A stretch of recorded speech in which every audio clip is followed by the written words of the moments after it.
بسم اللہ الرحمن الرحیم۔ صرف 5 منٹ کا مدرسہ قرآن و حدیث کی روشنی میں۔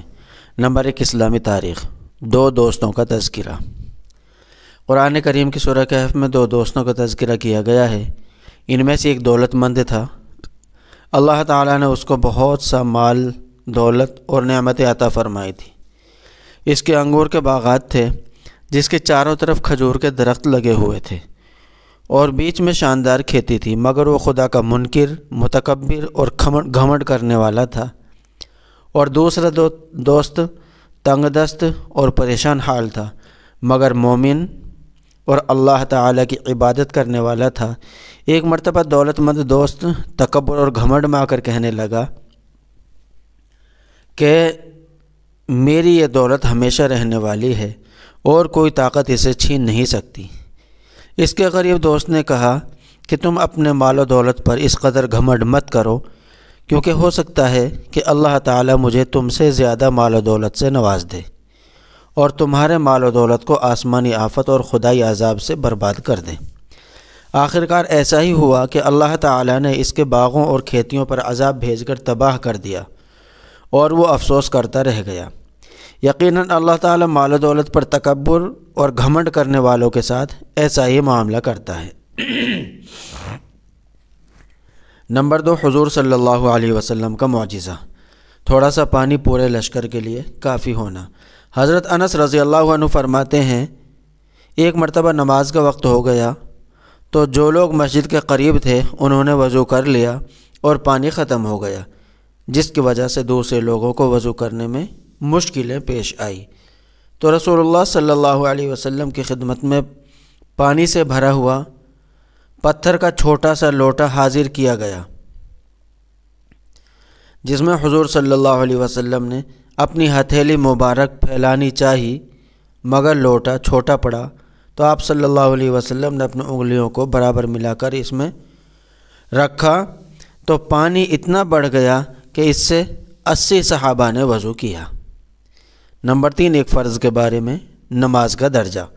رسول اللہ صلی اللہ علیہ وسلم نے فرمایا، جس کا وضو نہیں اس کی نماز نہیں، اور جو نماز نہ پڑھے اس کا کوئی دین نہیں۔ نماز کا درجہ دین میں ایسا ہی ہے جیسے سر کا درجہ بدن میں ہے، یعنی جس طرح سر کے بغیر انسان زندہ نہیں رہ سکتا، اسی طرح نماز کے بغیر دین زندہ نہیں رہ سکتا۔ نمبر 4، ایک سنت کے بارے میں،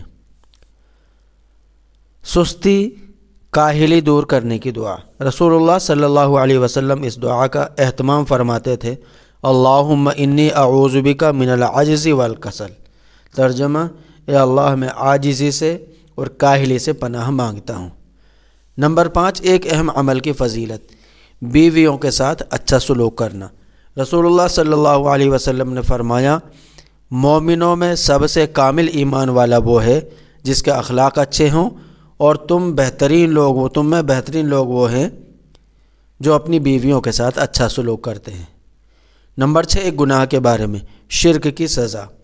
قرآن میں اللہ تعالیٰ فرماتا ہے، بلا شبہ جو شخص اللہ کے ساتھ شریک قرار دے گا تو اس پر اللہ تعالیٰ جنت کو حرام کر دے گا اور اس کا ٹھکانہ جہنم ہوگا، اور ایسے ظالموں کا کوئی مددگار نہیں ہوگا۔ نمبر 7، دنیا کے بارے میں، اپنے بیوی بچوں سے ہوشیار رہو۔ قرآن میں اللہ تعالیٰ فرماتا ہے، اے ایمان والو، تمہاری بعض بیویاں اور بعض اولاد تمہارے حق میں دشمن ہیں اور تم ان سے ہوشیار رہو۔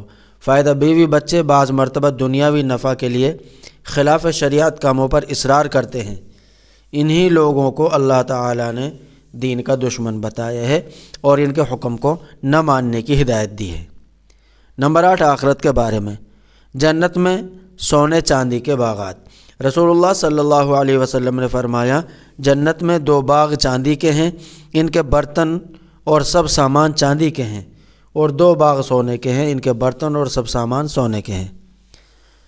جنت عدن کے رہنے والوں اور ان کے رب کے دیدار کے درمیان صرف جلال کی چادر ہوگی۔ نمبر 9، قرآن سے علاج، موسمی پھلوں کے فوائد۔ قرآن میں اللہ تعالیٰ فرماتا ہے، کلوا من ثمرہ اذا اثمر۔ ترجمہ، جب درخت پر پھل آ جائیں تو انہیں کھاؤ۔ فائدہ: موسمی پھلوں کا استعمال صحت کے لیے بے حد مفید ہے اور بہت سی موسمی بیماریوں سے حفاظت کا ذریعہ بھی ہے۔ نمبر 10، نبی صلی اللہ علیہ وسلم کی نصیحت۔ رسول اللہ صلی اللہ علیہ وسلم نے فرمایا، جب تم میں سے کوئی شخص اپنے بھائی سے ملے تو اس کو سلام کرے، اور اگر اس کے درمیان درخت، دیوار یا پتھر وغیرہ حائل ہو جائے اور پھر وہ اس سے ملے تو دوبارہ اس کو سلام کریں۔ اللہ تعالیٰ عمل کرنے کی توفیق عطا فرمائے، آمین۔